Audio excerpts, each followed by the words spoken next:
예, 안녕하십니까.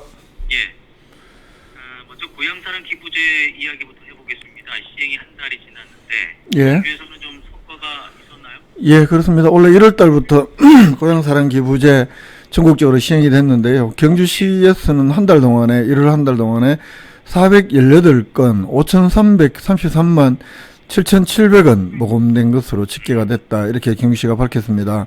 경상북도 내에 포항시를 비롯한 13개 시군에서 거주자가 기부하신 게 90건, 21.5% 건수로 보면요. 전라북도 그 익산시에서 경주시하고 자매도시입니다.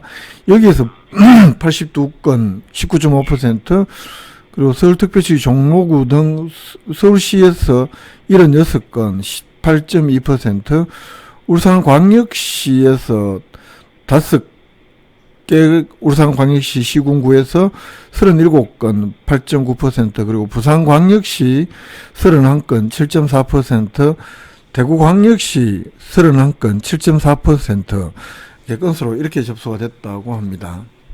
아무래도 저 10만 원 기부가 가장 많지 않았을까 싶은데. 그렇습니다. 이게 전액 세액공제 기준액이 10만 원인데 전체 기부액 중에서 10만 원을 하신 분이 345건, 전체 건수의 82.6%를 차지해서 압도적으로 많은 것으로 이렇게 나타났습니다. 그리고 답례품 신청을 뭐 할 수도 있고 안 할 수도 있는데 그 답례품 신청한 235건을 분석을 해봤더니, 이 선호도를 알기 위해서 분석을 해봤더니 경주페이가 39%, 천년한우가 17%, 이상복방 13%, 이사금살 10% 이런 순으로 나타났습니다. 아무래도 여러 선택권이 있는 경주페이에 대한 선호도가 높았다, 이렇게 볼 수 있을 것 같고요.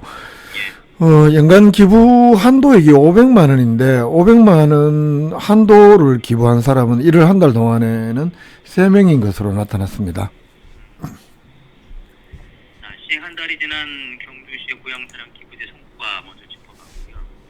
옛 경주역 동편에 그 도시재생 뉴딜 사업이 진행이 됩니다. 네. 마을환경이라는 이름으로 진행이 되고 있는데 여기에 그 마을 부엌, 카페, 게스트하우스가 최근에 준공됩니다.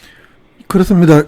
경주역 동편 성동 황호동 일대, 예전에 일제강점기 때 경주역에 근무하는 종사자들, 철도 관련 종사자들 많이 살면서 이게 통상 뭐 관사 지역이다, 뭐 관사 이렇게 불렸던 지역인데, 이 지역 오랫동안 원도심에서 멀어지면서 많이 낙후되고 했고, 그래서 국토교통부 주관하는 2020년 도시재생 뉴딜 사업 일반 근린형 공모에 선정이 되면서 국비 72억 원을 포함해서 총 사업비 127억 원을 들여서 그 도시재생 뉴딜 사업을 추진하고 있는 곳인데, 일상이 이행이 되는 마을, 행복 황촌 뭐 이런 사업으로 2021년부터 2024년까지 4년 동안 공공상생점포라든가 주민복합문화공간, 마을 부엌, 카페, 또 게스트하우스, 나들이길, 문화마당, 빈집 정비, 주민 역량 강화, 이런 주민 공동체와 상권 활성화를 위한 여러 사업들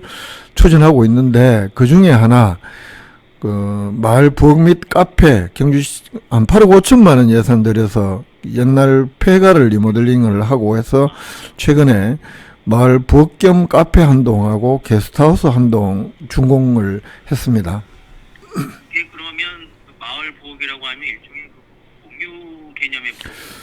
저도 이게 마을 부엌이라고 해서 그러면 마을 사람들, 사는 사람들 다들 부엌도 있고 한데 무슨 마을 부엌이 필요하냐, 뭐 그래도 마을 공동체를 위해서 뭐 부엌을 공동으로 활용하는 거냐, 뭐 이 정도 생각을 하기도 하고 좀 의문점이 들어서 현장 취재를 한번 나가봤었는데요. 이게 이제 마을 주민들이 상시로 이용하는 것도 물론 가능을 하고, 그것보다는 이 지역에 지금 도시형 민박이라고, 도시 민박업이라고 해서 이 지역에, 그렇죠. 리모델링을 하면서 현재까지 도시 민박을 하고 있는 곳이 한 4곳 정도가 되고, 이번에 준공된 게스트하우스, 그리고 또 준비 중인 그 게스트하우스나 이런 도시 민박 업체가 한 5개 정도 있다고 합니다. 이런 집들이 개별 부엌들을 활용하기가 어렵잖아요, 투숙객들이. 그래서 이 투숙객들이 다 근처에 있으니까 이곳에 와서 그 음식도 같이 부엌을 이용해서 할 수도 있고, 또 부엌 옆에 카페 공간도 만들어져 있어서 그 여행객들이 이렇게 서로 뭐 정보를 나누는 여행자 정보 공간 이런 쪽으로 활용을 한다고 합니다. 물론 주민들을 위해서 주민 역량 강화 프로그램도 물론 여기서 운영을 할 수가 있고, 그런데 현재 이제 이 도시민박업이라는 것이 재미가 있더라고요. 이게 워낙은 일반 숙박업 때문에 도시민박업이라는 것이 외국인들만 투숙을 하게 되어 있는데, 이 도시재생사업 활성화 지역에서는 특례조항으로 도시민박업에 내국인도 투숙을 할 수가 있다고 합니다. 그래서 앞으로 굉장히 좀 기대를 여러 가지 이렇게 숙박업에 대한 마을호텔에 대한 기대도 이렇게 좀 활성화에 대한 기대도 많이 하고 있는데, 주로 이제 마을호텔들이 수평적으로 있다고 보면 그분들의 마을호텔에 투숙하는 사람들의 공동 부엌으로 활용할 요런 쪽으로 활용도가 높아질 것으로 보입니다. 그러면 게스트하우스도 그런 취지에서 같이 만들어진 건가요? 그렇습니다. 여기에 마을 부엌에 바로 붙어 있는 집인데, 여기에는 방 3개, 욕실 2개로 일단 게스트하우스를 만들었고, 이 게스트하우스와 마을 부엌은 일단 누군가는 운영을 해야 되잖아요. 이 운영은 이 행복 황촌 마을에 사는 주민 20명이 참여한 이 행복 황촌 협동조합에서 운영을 한다고 합니다. 그리고 이 협동조합이 장차 마을 기업으로 전환을 해서 이 수익도 하고 뭐 일자리도 창출하고 이렇게 운영할 계획이라고 합니다. 물론 이제 시설 관리는 당분간은 경주시가 담당을 하는데요. 경주시에서는 이 사업을 통해서 주민 일자리 창출이라든가 또 게스트하우스 운영을 통한 방문객들 체류, 그리고 이 행복 황촌 마을에 살아보기를 원하는 도시민들을 위한 그런 또 체험 공간 이런 등등으로 활용할 계획이라고 해서,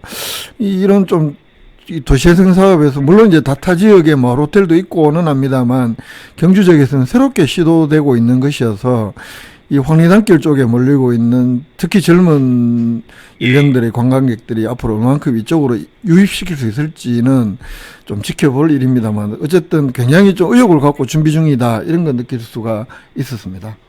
여기 뭐 마을 기재단이 소식지도 만드는 걸 보면 상당히 좀 사업이 아기자기하게 잘 진행되는 것 같아요. 예, 그래서 제가 지금 정부 예산 지원을 받아서 도시재생 현장 지원센터라고 있는데, 물론 전문가들이 상주하면서 주민 역량 프로그램도 만들고 참 진행도 하고 방금 말씀하신 공동체 소식지도 내고 하는데, 이제 가장 큰 문제는 이런 현장 지원센터가 빠졌을 때 이게 과연 운영이 되겠느냐 하는 이런 점들이 이제 과제로 남아 있는데, 현장 지원센터 관계자 말은 결국 이 마을을 운영하고 하는 주체들은 마을 주민들이고, 앞으로 2024년까지는 현장 지원센터가 빠졌을 때도 주민들이 자체적으로 운영할 수 있는 시스템과 사람들을 발굴하고 만드는 작업들을 꾸준히 현재 진행을 하고 있기 때문에 충분히 가능할 거다, 이런 자신감까지도 내비치고 있어서 많은 기대를 갖게 했습니다.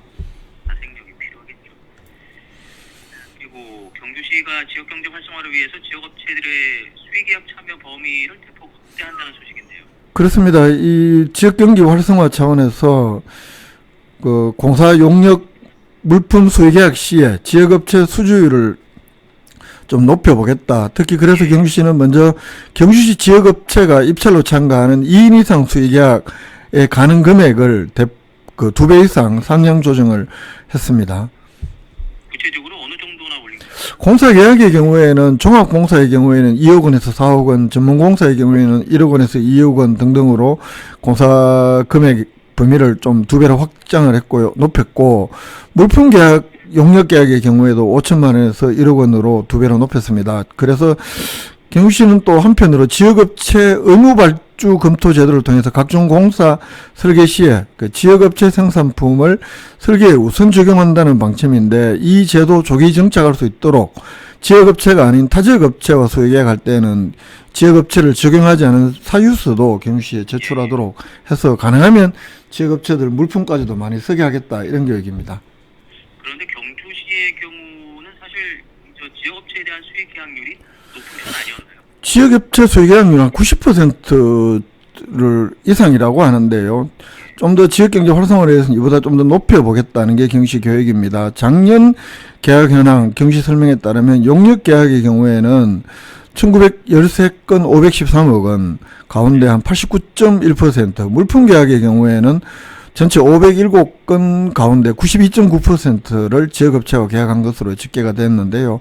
경주시에서는 앞으로도 우수한 기술력 또 가격 경쟁력 갖춘 지역업체 계약률 더 높이도록 하고, 이 모든 계약은 홈페이지 통해서 즉시 공개하면서 투명성 또 공정성 높이겠다, 이런 목표도 동시에 밝혔습니다. 수의 계약 사정률도 조정한다고 하는데 이게 그러면 입찰 가격에도 영향이 가겠네요. 그렇습니다. 입찰 예정 가격 결정하기 위한 기초 금액으로 사정률을 통해서 구간별로 이 예정 가격 집중과 분산을 알 수 있는 지표가 되는 것이 사정률인데, 이 그동안에는 본청 사업소 본부 읍면동 제각각이었던 것들 통일하기로 했고, 아울러 수의계약 사정률도 추정가격 2천만 이하의 수의계약 사정률은 기존 1 내지 10%에서 2 내지 7%로 낮추고, 300만 원 이상부터는 9단계까지 단계적으로 적용하던 금액 기준도 4단계로 간소화한다고 합니다. 네. 경주적 소식 정리해봤습니다. 김종득 기자였습니다. 소식 고맙습니다. 예, 고맙습니다.